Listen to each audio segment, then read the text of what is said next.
विधानसभा फतेहपुर के तहत पड़ते ग्राम पंचायत वरुणा के तहत गांव वनगढ़ और जगनौली के गांव वासियों ने फतेहपुर आगामी विधानसभा उपचुनाव को लेकर बहिष्कार का मन बनाया है।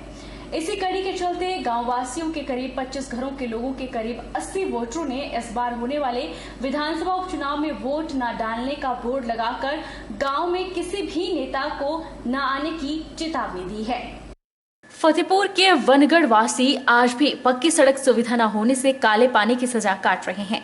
गांव वासियों का कहना है कि आज तक सरकारों ने गांव के साथ वोट की राजनीति की है, गांव का विकास करने में नाकाम रहे हैं। आजादी के बाद भी बरसात के मौसम में प्रदेश से गांव कट जाता है और बरसात के मौसम में बच्चों को स्कूल और कॉलेज जाने में भारी मुसीबतों का सामना करना पड़ता है। यहाँ तक कि आज भी मरीजों को पालकी या चारपाई के ऊपर बिठाकर हॉस्पिटल लेकर सड़क तक पहुंचाना पड़ता है। कितनी सरकारें आई और चली गई, पर आज दिन तक किसी ने रास्ते को ठीक करने की जहमत नहीं उठाई है, जबकि इस बार फिर बरसात आने वाली है। गांव वासियों का कहना है कि इस बार होने वाले विधानसभा उपचुनाव और आम चुनावों में किसी भी पार्टी को अपने गांव में घुसने नहीं दिया जाएगा। विधानसभा चुनाव से पहले रास्ते को बनवाएगा, उसी पार्टी को अपने गांव में आने दिया जाएगा। सर, ये रास्ता काफ़ी दिनों से ख़राब है। जैसे कि बरसात आती है तब भी ख़राब है। कभी मैं जब से मेरा जन्म हो देखता हूँ ऐसे का ऐसा ही है ये रास्ता। ना तो जहाँ कोई प्रशासन आता है, ना जहाँ कोई इस पर प्रशासन अपनी रिस्पॉन्सिबिलिटी भी नहीं समझता कि जहाँ पर आएँ देखें कि रास्ता कैसा है।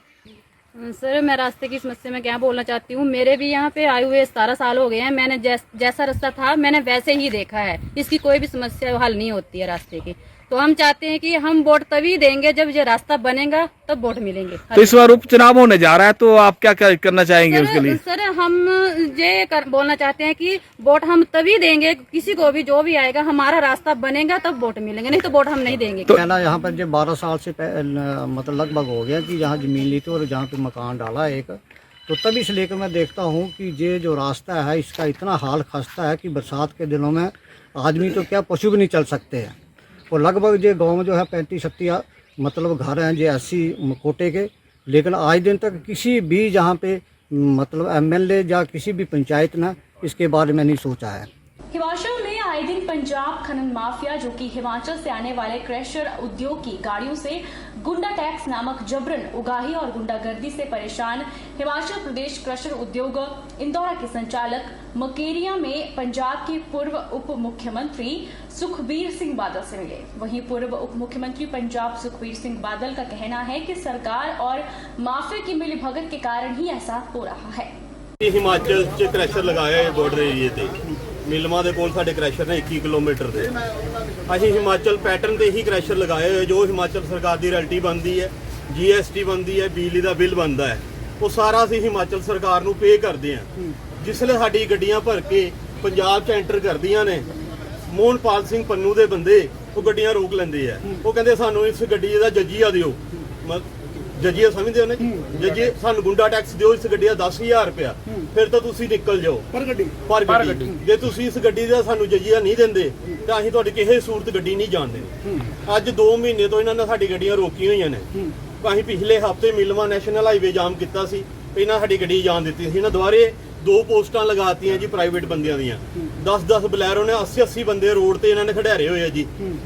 ਸਾਡੇ ਨਾਲ ਧੱਕਾ ਹੋ ਰਿਹਾ ਜੀ ਬਹੁਤ ਜ਼ੋਰ ਦਾ। ਤੁਸੀਂ ਹਾਈਵੇ ਤੇ ਕੋਈ ਟਰੱਕ ਰੋਕਣ ਦਾ ਅਧਿਕਾਰ ਸਰਕਾਰੀ ਅਫਸਰ ਨੂੰ ਹੈ, ਕਿਸੇ ਪ੍ਰਾਈਵੇਟ ਬੰਦੇ ਨੂੰ ਨਹੀਂ ਹੈ।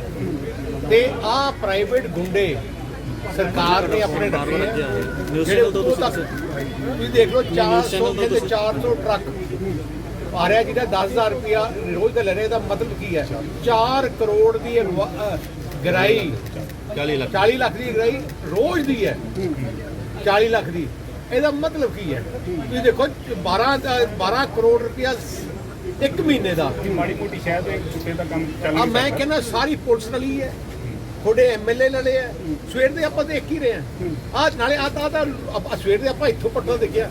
ਮੇਰੇ ਕੋਲ ਆਏ ਆ ਹੁਣੀ, ਕਹਿੰਦੇ ਅਸੀਂ ਸਾਡੇ ਹਿਮਾਚਲ ਤੋਂ ਅਸੀਂ ਕ੍ਰਸ਼ਰ ਵਾਲੇ ਆਏ ਆ ਕਿ ਸਾਡੇ ਤੋਂ ਵੀ ਗੁੰਡਾ ਟੈਕਸ ਲੈਂਦੇ ਆ। ਤੁਹਾਡੇ ਸਾਹਮਣੇ ਦੱਸਿਆ ਉਹਨੇ ਕਿ 10,000 ਰੁਪਏ ਇੱਕ ਟਰੱਕ ਪਕੜ ਲੈ ਰਿਹਾ, ਜਿਹਦੇ ਕੋਲੇ ਇਹਨਾਂ ਕੋਲ ਕੋਈ ਕਾਨੂੰਨ ਨਹੀਂ ਰੋਕਣ ਦਾ, ਪਰ ਕਾਨੂੰਨ ਕਿਉਂ ਇੱਕੋ ਇੱਕ ਹੈ ਕਿ ਇਹਨਾਂ ਨੂੰ ਸਰਕਾਰ ਦੀ ਐਮਐਲਏ ਕਾਂਗਰਸ ਐਮਐਲਏ ਦੀ ਸਪੋਰਟ ਹੈ ਤੇ ਪੁਲਿਸ ਉਹਨਾਂ ਦੇ ਇਹਨਾਂ ਨੂੰ ਵਿਚਾਰਨ ਤੰਗ ਕਰਦੀ ਹੈ। ਸ਼ਰੇਆਮ ਧੱਜੀਆਂ ਜਾ ਰਹੀਆਂ ਕਿ ਸਾਹਿਬ ਕਾਨੂੰਨ ਤੌਰ ਤੇ ਤਾਂ ਕੋਈ ਤੁਸੀਂ ਐਕਸ਼ਨ ਮੈਂ ਤਾਂ ਆਪਾਂ ਲੀਗਲੀ ਅਸੀਂ ਜਾ ਕੇ ਐਗਜ਼ਾਮਿਨ ਕਰਾਂਗੇ, ਪਰ ਮੈਂ ਜਿਹੜੇ ਮੋਹਨਪਾਲ ਤੇ ਜਿਹੜੇ ਆ ਚੰਡੇਲ ਹੈ, ਪਤਾ ਨਹੀਂ ਕਿ ਚੌਧਰੀ ਚੰਡਾਕ ਹੈ ਤੇ ਚੌਧਰੀ ਹੈ, ਆ ਜਿੰਨੇ ਉਹਨਾਂ ਗੁੰਡਾਗਰਦ ਗੁੰਡੇ ਇੱਥੇ ਪਾਲੇ ਆ ਕਾਂਗਰਸ ਸਰਕਾਰ ਨੇ, ਉਹ ਸਾਰਿਆਂ ਦੀ ਇਨਕੁਆਇਰੀ ਹੋਊਗੀ। ਮੈਂ ਤੁਹਾਨੂੰ ਅੱਜ ਦੱਸਾਂ, ਜਿੰਨਾ ਲੁੱਟਿਆ ਹੈ ਪੰਜਾਬ ਨੂੰ, ਆ ਸਾਰਿਆਂ ਨੂੰ ਵਾਪਸ ਕਢਾਵਾਂਗੇ ਇਹਨਾਂ ਤੋਂ। रोटेरियन मुनीश सूद रोटरी क्लब मंडी के नए अध्यक्ष बन गए हैं, जबकि रोटेरियन डॉक्टर विजय कश्यप को सचिव का दायित्व सौंपा गया है। शनिवार शाम को इंस्टॉलेशन ऑफिसर अखिलेश भारती के मौजूदगी में इंस्टॉलेशन सेरेमनी संपन्न हुई। मुनीश सूद की धर्मपत्नी अनुराधा सूद ने अपने पति को रोटरी के अध्यक्ष पद का कॉलर पहनाया। मुनीश सूद ने उन्हें सौंपी गई रोटरी क्लब मंडी की जिम्मेदारी के लिए सभी का आभार जताया। उन्होंने कहा कि रोटरी क्लब ने उन्हें जो जिम्मेदारी सौंपी है वे उस पर खरा उतरने का प्रयास करेंगे। मुनीश सूद ने अपनी प्राथमिकताएं गिनाते हुए कहा कि पालमपुर की तर्ज पर मंडी में भी रोटरी का एक हॉस्पिटल बनाया जाएगा। इसके लिए राज्य सरकार से वार्ता करके जमीन उपलब्ध करवाने का निवेदन किया जाएगा।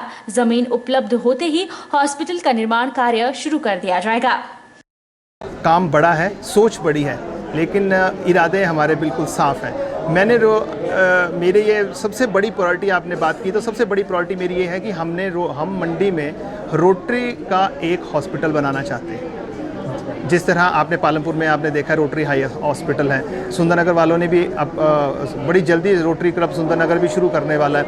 उसी तर्ज पर हम सरकार से आग्रह कर रहे हैं, अगर हमें सरकार ज़मीन उपलब्ध करवाती है तो हम रोटरी का एक हॉस्पिटल बहुत जल्द मंडी में शुरू करने की कोशिश करेंगे।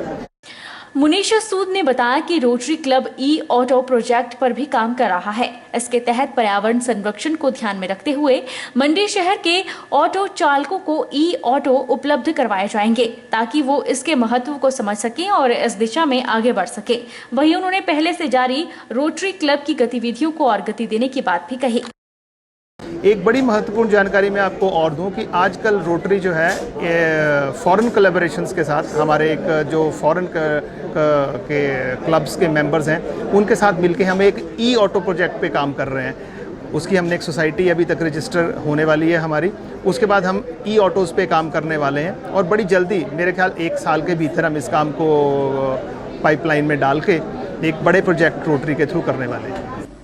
वक्त तो चला है छोटे से ब्रेक का। ब्रेक के बाद फौरन लौटेंगे, आप बने रहिए हमारे साथ।